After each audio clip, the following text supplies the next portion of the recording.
Praise the lord. హల్లెలూయా. దేవునికి మహిమ కలుగును గాక.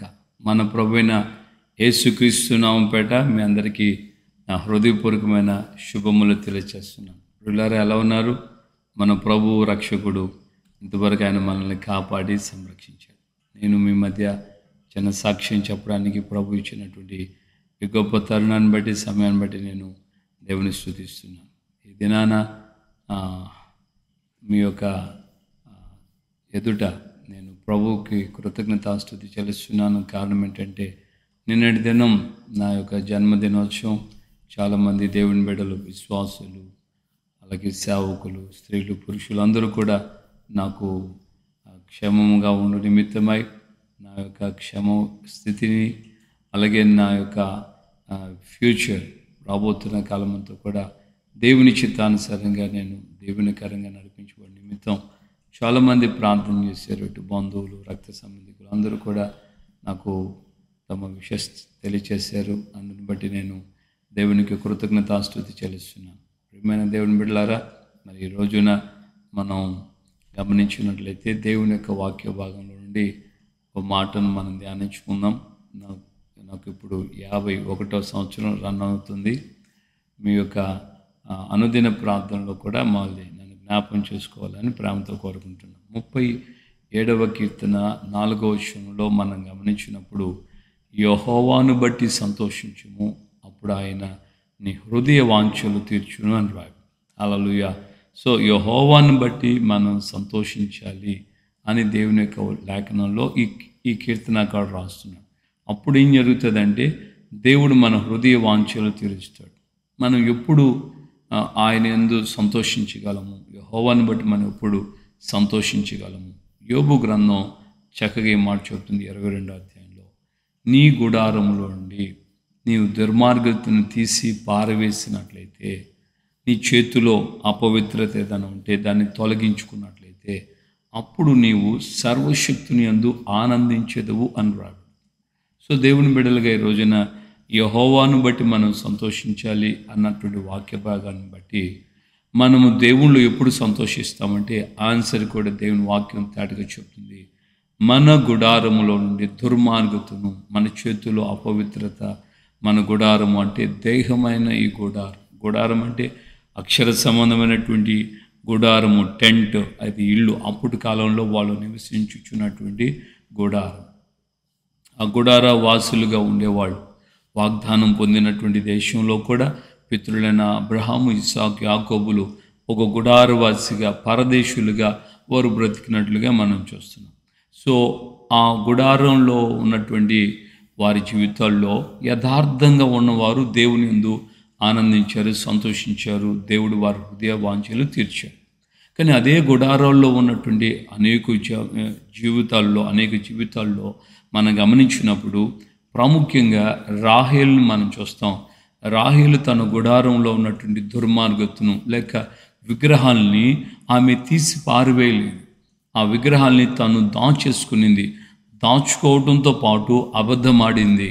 అబద్ధమాడుతూ కూడా ఇరుపక్షాల కూడా, తండ్రికి కానీ ఇటు భర్తకు కానీ తెలియకుండా వారిద్దరిని మోసపరిచినటువంటి స్త్రీగా అక్కడ మనం గమనిస్తున్నాం. సో తద్వారా ఆమె దేవునిలో సంతోషించలేకపోయింది. తద్వారా ఆవిడ గమ్యస్థానానికి చేరలేకపోయింది. తద్వారా అందరికంటే చిన్న వయస్సు కలిగినటువంటి స్త్రీగా ఉండి కూడా తాను అన్ఎక్స్పెక్టెడ్గా తన జీవితకాలాన్ని పరిపూర్ణంగా, తన ఆయుష్ను ఆమె బ్రతకలేక తన మధ్యలోనే అర్ధాంతంగా తనువు చాలించింది. ప్రియమైన దేవుని బిడ్డలారా, ఎంతో ఘోరమైన విషయం చూడండి. యెహోవాను బట్టి మనం సంతోషిస్తే అప్పుడు ఆయన మన హృదయ వాంఛలు తీరుస్తాడు. కానీ ఇక్కడ ఏమవుతుంది? ఈమె తన భర్తను గురించి, తన ఇంటి వారి గురించి, తన అత్తగారి గురించి, తన మామగారి గురించి, తన యొక్క బంధువులైనటువంటి అబ్రహాము గురించి అన్ని విషయాలు, తన భర్త అయినటువంటి యాకోబు ద్వారా అన్ని విషయాలు విన్నది. వాగ్దానాల గురించి మాట్లాడాడు. దేవుడు కనబడిన విషయాన్ని చెప్పాడు. ఇవన్నీ చెప్పిన తర్వాత కూడా ఈవిడ తండ్రి యొక్క విగ్రహాల మీదే మనసు పెట్టుకుంది. ఒకప్పుడు మేము ఈ విధంగా ఉండేవాళ్ళం కదా, మా పితరుడు మా అబ్రహాముకు దేవుడు చెప్పాడు, అప్పుడు అవన్నీ మేము విడిచిపెట్టేస్తాం. ఇప్పుడు అబ్రహాము దేవుని మేము ఆరాధిస్తున్నామని, ఆయన ద్వారానే నా తండ్రిని ఇస్సాకు దీవించబడ్డాడని, ఆయన కుమారుడుగా నేను ఈ విధమైన దీవెనను పొంది మీ యొక్క అత్తగారైన మేనత్త అయినటువంటి ఆ యొక్క రెబెకా మాటను బట్టి, నా తల్లి అయిన రెబెకా మాటను బట్టి మీ ఇంటికి వచ్చాను.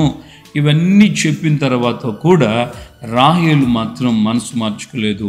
విగ్రహాల మీదే, అపవిత్రత మీదే, లోకం మీదే ఆమె మనసు ఉంచుకున్నందువలన తన జీవితంలో గమ్యాన్ని చేరలేకపోయింది. అనతి కాలంలోనే అనవసరంగా తన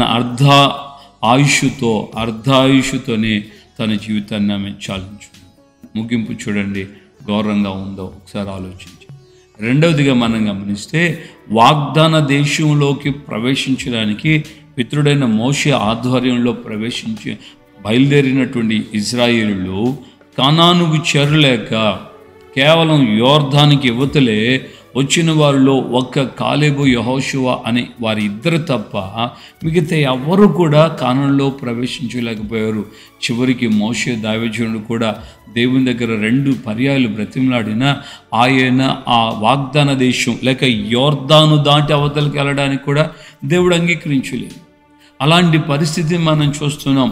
మోషే విషయంలో, మిగతా ఇజ్రాయెల్ అందరి విషయంలో ఆ సంతతి వారైనటువంటి ఆ కాలము యొక్క సంతతి అంటే ఐగుప్తులో నుంచి బయలుదేరినటువంటి వారిలో జనసంఖ్య చేయబడిన వారు కాకుండా వారికి పుట్టిన వారి పిల్లలు ఏమయ్యారంటే వారు తల్లిదండ్రులు చేరలేకపోయారు, కానీ జనసంఖ్యలో రాయబడాలైనటువంటి ఆ పిల్లలు మాత్రం వాగ్దాన దేశంలోకి ప్రవేశించడానికి దేవుడు అనుమతించాడు. ప్రియమైన దేవుని బిడ్డలారా, ఆ విధంగా వాగ్దాన దేశంలో ప్రవేశించినటువంటి ఆ సంతతిలో ఒకరైనటువంటి యూదా గోత్రానికి సంబంధించినటువంటి ఒకడైనటువంటి ఆ యొక్క ఆకాను విషయాన్ని మనం చూస్తే, ఆకాను తన యొక్క గుడారంలో శపితమైనటువంటి ఆ యొక్క ఎరుకో ప్రాంతానికి సంబంధించినటువంటి వస్తువుల్ని, బట్టల్ని తీసుకొచ్చి గుడారంలో మధ్యన లోతుగా తవ్వి దాని లోపల పాతేసాడు. చూసారా, ఎప్పుడు ఆ యొక్క ఎరుకో కూలిపోయిన సమయంలో ఈయన ఎవరి కంటపడకుండా ఎలా వాటిని దొంగిలించడం ఒకవైపు అయితే, వాటిని తీసుకొచ్చి గుడారంలో తవ్వటం ఏంటి, గుడారం లోపల గుంత తవ్వి గుంత లోపల పెట్టి మళ్ళా మట్టి పొడి చేసి ఎంత కామ్గా మెయింటైన్ చేశాడు. ఏమండి, గుడారమే కదా, పక్కపక్కన గుడారాలు ఉన్నాయి. ముందు గుడారం ఉంది, వెనక గుడారం ఉంది, కుడి ఎడమ, అసలు గుడారాలు లేని ఏరియా కాదు అది. మరి అన్ని గుడారాల మధ్యలో కూడా ఎంత సైలెంటెడ్గా, ఎంత టాలెంటో, ఎంత సైలెంట్గా భార్య, భర్త, పిల్లలు అందరూ కలిసి అది ఎట్లా గొంత దవ్వారో, ఎట్లా వాటిని దాచేశారో, ఎట్లా మళ్ళీ తిరిగి మౌనంగా ఏమీ తెలియనట్లుగా గుడారంలో ఏమి జరగనట్టుగా మళ్ళీ తిరిగి ఆ మట్టిని కప్పేశారో దేవుడికే తెలియాలి. ప్రియమైన దేవుని బిడ్డలారా, నీ గుడారములో నుండి దుర్మార్గతను నువ్వు దూరంగా తీసి పారవేస్తే నీవు సర్వశక్తుని అందు, అప్పుడు నీవు సర్వశక్తుని అందు ఆనందిస్తే ఏమవుతుంది, అప్పుడు ఆయన నీ హృదయ వాంఛలు తీరుస్తాడు. కానీ ఇక్కడ మనం గమనిస్తున్నాం, ఇంత వాగ్దాన దేశంలోకి వచ్చి ఈ యోర్దాను దాటి వాగ్దాన దేశంలోకి వచ్చినటువంటి ఆ ఇజ్రాయేల్ అందరి మధ్యలో ఈ ఒక్కడికి మాత్రమే దుర్బుద్ధి పుట్టింది. ప్రియమైన దేవుని బిడ్డలుగా ఒకసారి ఆలోచించండి. ఈ యొక్క గుడారం అన్నటువంటి దేహంలో నువ్వు ఏ అపవిత్రత ఉంచుకుంటున్నావో ఆ అపవిత్రత నీకేం చేస్తుందంటే, నీవు దేవుని యందు ఆనందించేటట్లుగా చేయదు. అదే సమయంలో నీ హృదయవాంఛలు కూడా తీర్చబడు. హృదయవాంఛలు కూడా ఎప్పటికి కూడా ఫుల్ఫిల్ కావు. ప్రియమైన దేవుని బిడ్డలారా, నాకు ఆ ఆకాన్ని తలంచుకున్నప్పుడల్లా చాలా బాధ అనిపిస్తుంది. వాగ్దాన దేశంలోకి వచ్చాడు. ఇక కొద్ది రోజులకు, కొంతకాలానికి వాగ్దాన దేశాన్ని చిట్టీల వారుగా, వంతుల వారుగా పంచి ఇస్తారు. ఆ వాగ్దాన దేశాన్ని చూడడానికి అబ్రహాము, ఇస్సాకు, యాకోబులు కూడా వాగ్దాన దేశంలో పరదేశులుగా బ్రతికారు. అలాంటి గొప్ప వాగ్దాన పూరితమైనటువంటి పాలు తేనె ప్రవహించు ఆ దేశంలో ఈయన జీవితకాలం, ఈయనొక్కడే కాదు కదా, ఈయన పిల్లలు తరతరాలు బ్రతకగలిగినటువంటి ఆ ఉన్నతమైన భాగ్యాన్ని ఎంత చిన్న విషయాలకి కోల్పోయాడు చూసారా.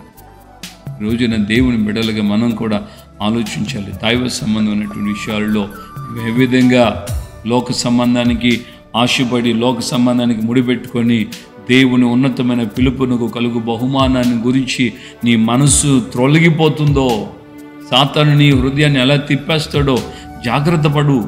ఈ హృదయం అనే ఈ గుడారంలో నుండి దుర్మార్గతను దుష్టతను తీసి పారవేయకపోతే నిశ్చయముగా దేవుని యొక్క వాక్యం నిన్ను హెచ్చరిస్తుంది. జీవితంలో నువ్వు దేవుని యందు ఆనందించలేవు. ఎట్టి పరిస్థితుల్లో నువ్వు నీ హృదయ వాంఛలు ఎప్పటికీ కూడా తీర్చబడక అలాగే మిగిలిపోతాయి. నేను చాలామందిని గమనిస్తున్నాను. కొన్ని కుటుంబాల్లో వారి పిల్లలకి పెళ్ళిళ్ళు కాక, కొన్ని కుటుంబాల్లో పెళ్ళిళ్ళైన పిల్లలు పుట్టక, వాళ్ళు అభివృద్ధిలోకి రావాలని ఎంత ప్రయాసపడినా, ఉద్యోగం కావాలని ఎంత ప్రయాసపడినా, ఏదో ఒక విధమైన అపవిత్రత, ఏదో ఒక విధమైనటువంటి దుర్మార్గత వారి గుడారులో నివసించుచున్న హేతువు చేత వారు దేవునిలో ఆనందించలేదు. వారు దేవుళ్ళు ఆనందిస్తున్నామని అనుకున్నా కూడా వారు హృదయ వాంఛలు నెరవేర్చబడలేదు. రోజున మన జీవితం ఎలా ఉంది? అయితే మనసును పెట్టండి, దేవుణ్ణి అడగండి, దేవుని ఆత్మకు అప్పగించుకోండి. నా గుడారంలో ఇంకా ఏదైనా మీకు అసహ్యమైనవి, మీకు అపవిత్రమైనవి, మీకు కానివి నా గుండెలలో ఏమైనా ఉన్నాయేమో, ద్వేషము, కోపము, క్రోధము, కక్ష, అసూయ, పగ ఇలాంటివి ఏదైనా ఉన్నాయేమో, అయితే నన్ను వాటన్నిటి నుంచి విడిపించండి ప్రభువా. దుష్టత్వం, దుర్మార్గత నాలోండి కొట్టివేయండి అని నువ్వు ఆయనకు ప్రార్థన చేసుకోవడం ప్రారంభిస్తే కనికర స్వరూపుడు, కరుణా వాత్సల్యత కలిగిన దేవుడు నిన్ను క్షమిస్తాడు. నీ గుడారంలోండి వాటిని ఆయన తొలగిస్తాడు. అప్పుడు నువ్వు ఆయన ఎందు ఆనందిస్తావు. ఆయన నీ హృదయ వాంఛలు తీరుస్తాడు. అర్థం చేసుకుందామా? ప్రేమగల తండ్రి, మీ పాదాలు స్తోత్రాలు. ఉదయకాలమందు మాతో మీరు మాట్లాడిన ప్రతి అమూల్యమైన వాక్కును బట్టి మీకు స్తోత్రం. నిజమే, మీ యొక్క నాయన సన్నిధిలో మీ లేఖనాల ద్వారా మమ్మల్ని మీరు ఈ విధంగా బలపరిచారు, హెచ్చరించారు. అయ్యా, మా జీవితాలను మీరు ప్రేమిస్తున్నారని మరొక్కసారి రుజువుపరిచారు. మేము మీ యందు ఆనందించినప్పుడు మా యొక్క హృదయ వాంఛలు మీరు తీరుస్తారని మీ లేఖనాలు తేటగా చెబుతున్నాయి. మేము ఎప్పుడు మీ యందు ఆనందించగలమో కూడా మీ యొక్క లేఖనం తేటగా చెప్పింది. అయ్యా, అవును తండ్రి, మా గుడారంలో ఉండే దేహమైన ఈ గుడారంలో ఉండే దుర్మార్గత్వం, దుష్టత్వాన్ని మేము దూరంగా తీసి పారవేసినప్పుడు నిశ్చయముగా మేము మీ యందు ఆనందిస్తాం. ఎప్పుడైతే మేము మీ యందు ఆనందిస్తున్నామో తద్వారా అయ్యా మా హృదయ వాంఛలు మీరు నెరవేర్చు దేవుడై ఉన్నారని మీ లేఖనం తేటగా చెప్తుంది. వెనక ఈ మాటలు విన్నటువంటి నీ ప్రియబిడ్డలని మేమందరము అయ్యా ఈ రోజున మమ్మల్ని మేము లోతుగా పరిశీలించుకుంటూ మా గుండెల్లో ఒకవేళ మీకు ఏదైనా ఆయాసకరమైనవి, మిమ్మల్ని వేదనకి, దుఃఖానికి గురి చేసే ఏదైనా ఉంటే ఎంతో మన్నించి వాటన్నిటి నుంచి మాకు విడుదల కలుగుచి మేము మీ సన్నిధిలో మీ యందు ఆనందించే గొప్ప ధన్యతను, కృపను అనుగ్రహిస్తూ నడిపించి మీ నామాన్ని మహిమ తెచ్చుకోమని యేసు నామమున ప్రార్థన చేసి పొంది ఉన్నాము తండ్రి. ఆమేన్. మన ప్రభువైన యేసుక్రీస్తు కృపయు, తండ్రి అయిన దేవుని ప్రేమ, పరిశుద్ధాత్మిక అన్యోన్య సహవాసం, సమాధానం ఇప్పుడు ఎల్లప్పుడూ సకల పరిశుద్ధులకి మనకు ప్రాముఖ్యంగా దేవుని యందు ఆనందించడానికి తీర్మానం చేసిన వారందరికీ కృపతోడై ఉండి నడిపించునుగా. ఆమేన్, ఆమేన్, ఆమేన్. హల్లెలూయా. ప్రభువులందరికీ వందనాలు. నిశ్చయం దేవుడు తప్పకుండా మన జీవితాల్లో ఆయన మన యొక్క జీవితాల్ని తన యొక్క సన్నిధిలో ఆనందింపచేసేట్టుగా ఆయన నిన్ను, నన్ను, మన హృదయాల్ని, మన గుడారాల్ని